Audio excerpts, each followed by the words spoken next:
C'est en pleine forêt, sur les hauteurs, que le crash est survenu hier vers 20 h.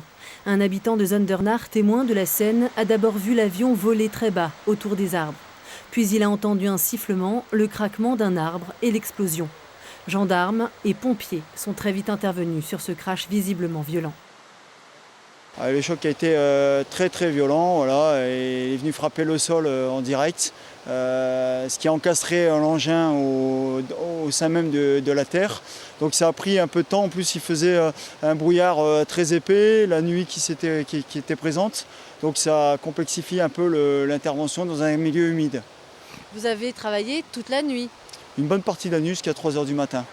Cet après-midi, des spécialistes sont venus pour comprendre les circonstances de cet accident.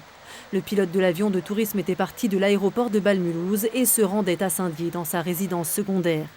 2 enquêteurs de sécurité du bureau d'enquête et d'analyse venus du Bourget ont recherché les causes techniques du crash.